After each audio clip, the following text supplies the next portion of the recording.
একটা বিশ্ববিদ্যালয়ের কেন্দ্রীয় ছাত্র সংসদের অফিসে গিয়ে কোন শিক্ষার্থী বা কোন ছাত্রলীগ হামলা করতে পারে কিনা, এটা নিরাপত্তা আমি ডিজার্ভ করি কিনা, একটা দপ্তরের হিসেবে আমি ডিজার্ভ করি কিনা?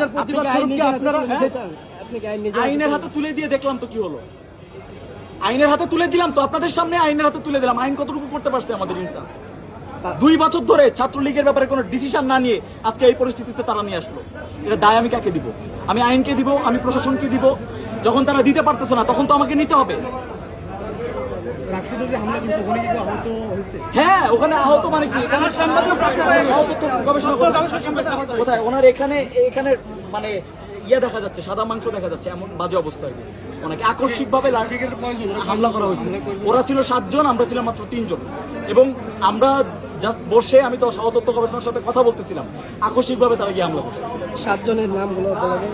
আমি তো চিনি না তাদেরকে। দেখেন অবস্থা, এই এদের মানে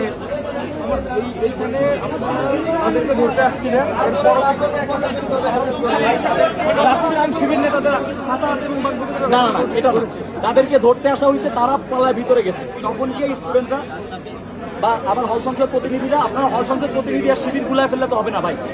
আমার এখানে হল সংসদ প্রতিনিধি ছিল, এখন হল সংসদ কেন্দ্রীয় সংসদ ধরেন আমি রাষ্ট্র সাধারণ সম্পাদক, আমার উপরে হামলা হয়েছে শিবির প্যানেল থেকে নির্বাচন করা তথ্য গবেষণা সম্পাদকের উপর হামলা হয়েছে। তারা তো তারা তাদের ইয়েটা নিবে কিনা?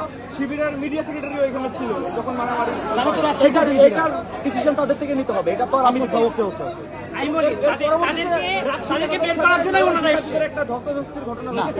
আমরা বের করে নিয়ে আসার চেষ্টা করছি, কোনো ধস্তাধস্তির কিছু হয় না। ধস্তাধস্তির কিছু না, তারা তাদের জায়গা থেকে তারাও বুঝে উঠতে পারে না যে ভিতরে আসলে কি হচ্ছে। ভিতরে 15 মিনিট ধরে ছাত্রলীগের 3 জন ওখানে ভিতরে ছিল, তাদের উচিত ছিল বের করে দেয়া, তারা এটা বুঝতে পারে নাই। আর এখানে উদ্দেশ্য ছিল তাদেরকে নিয়ে বাইরে বের হয়ে আসা। এখন পর্যন্ত কিন্তু তারা টেবিল ধরে বসে আছে, তাদেরকে আনতে গেলে ভিতরে যাইতেই হবে, মাস্ট বি। তো এই জন্য এই ব্যাপারটা হয়েছে আর কি, অনাকাঙ্ক্ষিত।